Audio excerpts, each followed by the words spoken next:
No, there is no legislation for it. But subhanAllah, if you and I could find 1,000 excuses to get together, besides these, isn't it good? Isn't it wonderful? Isn't it something that is highly encouraged? Isn't this what you and I should be doing?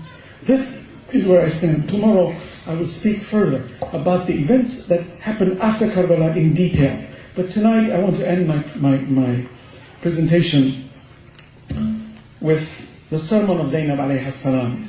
And it's lengthy, I'll touch a brief point of it. But to show this wisdom, this vision, resistance, fearless. لا تخشوا الناس اخشوني الذين يبلغون رسالات الله. See, they do tabligh for that which Allah revealed. You see? وَيَخْشَوْنَهُ, and they're afraid of Allah subhanahu wa ta'ala.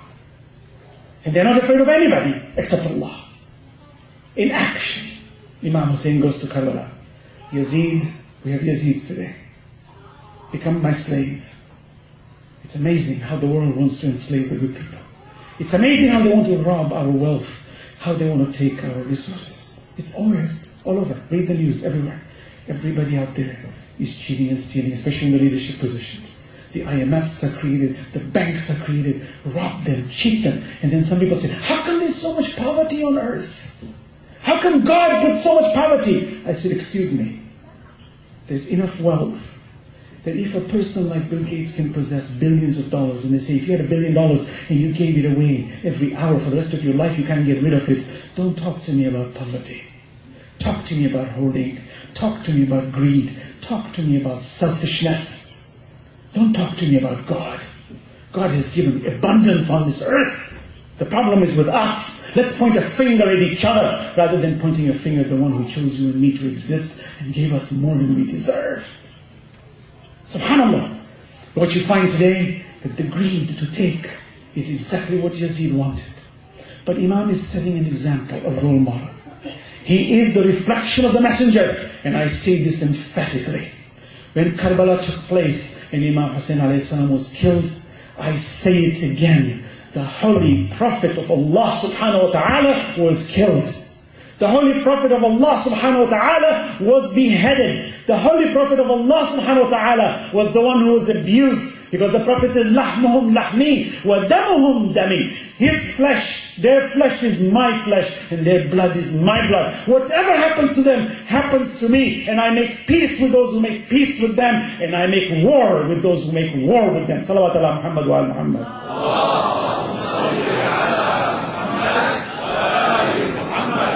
So you find that when we're commemorating, and we are crying, and we're remembering, let's be clear. If anybody asks us, what is this? Tell them this is about the Prophet of Allah. Tell them I have a grievance about my Prophet. I have a grievance that my shahadatain is being adulterated. I have a grievance that historically my religion was being trampled. And I have a grievance that there are people who follow such wrong ways, which is causing all this carnage on earth. And I am proud to represent the truth. And I am proud to resist, not only for my people, but for humanity. Because I'm a proponent of peace and justice on earth. Because no human being can dare to say in one sentence to believe in God and then to kill people unjustly. That's a liar. Impossible. No one can dare to say that in the name of God we're going to conquer this world. Nonsense. Allah doesn't want us conquering the world. The world belongs to Allah. He doesn't need us to conquer. He wants us to conquer evil. He wants us to establish good. He wants us to establish peace and justice for humanity. This is what we are fighting for. So anybody tells us, what is this, all these rituals that you followers of Ahlul Bayt are doing, brothers and sisters, first and foremost, take it to Rasulullah sallallahu alaihi wasallam. And when we remember Karbala, we are remembering the Prophet of Allah subhanahu wa ta'ala. And yes, Imam Hussein alayhi salam is the best role model for having given us the best moral conduct in the most difficult of times, for you and I to have hope that when our rights are taken, we will fight for them. And when we have the upper hand, we deal peacefully and justly, with humility. That's the sign of a love of Ahlul Bayt. And when someone's money comes in my possession, I return it. يُوفُونَ بِالنَّذْرِ وَيَخَافُونَ يَوْمٌ كَانَ شَرُّهُ مُسْتَطِيرًا. They keep their vows and they are afraid of the Day of Judgment. Who are these? Ahlul Bayt. وَيُطْعِمُونَ الطَّعَامَ عَلَى حُبِّهِ. They give food for the love of Allah that you and me, brothers and sisters, they can follow, that are supposed to follow. Zainab alayhi salam, imagine the scenario. Standing in front of a man who was drunk. Kill him. Kill him. Believe me, it just shatters my mind. You know, people say, this Islam has got so many schools of thought. How do we know what's wrong and what's right? I said, please, don't get into that. It's too black and white. Don't start throwing mud around, okay? There's no grey business here. The religion of Allah is not grey. It's black and white. Simple, clear. Haqq and batil. Quran is clear. The Prophet is clear.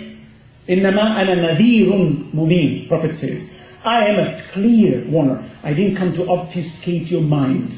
I came to elucidate your mind. I came to clarify to you. I am not one who confuses you. So let's not be fooled that the Messenger of Allah left us with a religion of confusion. But Allah is so merciful that He put transactions into play, because a truthful person always acts truthful. قُلْ جَاءَ الْحَقِّ وَزَهَقَ الْبَاطِلِ. It's clear, it's a system of Allah. So when we commemorate Karbala, it's precisely to clarify any grey that you and I have, stop it. Period. If you're not going to stop, you are begging the question. Simple. Simple. I'm telling you, I can't be more concise and direct than this. A caliph ruling the Ummah of Islam, having taken authority in the name of God, is a drunkard. The very one who's violating the injunctions of the Quran. Arrogant. Ignorant. But a caliph. Do you want more proofs? Who's on the other side? Zainul Abidin alayhi salatu wasalam. Imam Zainul Abidin alayhi salatu wasalam. Where people used to see him in the Kaaba. And despite all of the tyrancy of the Banu Umayyah, when Imam Zainul Abidin would walk into the Kaaba, people would move. People would move. Yet Marwan ibn Hakam's own son was asking, what's going on? Imam Zainul Abidin enters. These are the kings sitting on thrones with wealth, putting crowns on their heads. But there's no comparison to a simple, humble man, full of dignity and valor, that he walks in, not afraid of anybody. No. He looks at you with humbleness, but don't hit him. He will rise to fight for the truth. Humble, forgiving, generous, wise. SubhanAllah. The best qualities. Imam Zainul, he's on the other side. Yazid is sitting on the throne, looking down at them. Wow, what a vision. A movie needs to be made about this. Hollywood style. We need to tell the world. The world doesn't know. They're watching the wrong stuff. They need to know the real stuff. Something that's going to hit the heart forever. You find even when Mel Gibson made the movie Passion of Christ, the poor guy got caught drunk driving, but yet he loves Jesus. It's a difference. We should make movies to show the world what is true akhlaq. We don't go around giving foul language and womanizing the wrong way and being drunk and driving around recklessly. No, we're moral, chaste people. We're dignified. Our imams are dignified. We follow them. So what happens? You find on one side, Imam Zainul Abidin is in chains. They say they had a collar. Can you imagine an imam being put with a collar? They say even the animals don't get collars. They were dragging them. This is what the Banu Umayyah did. This is what Yazid did. He wasn't satisfied. And yet there are people who followed him and who still uphold him. SubhanAllah. That's the vision. Zainab alayhi salam sitting on the one side, all the women.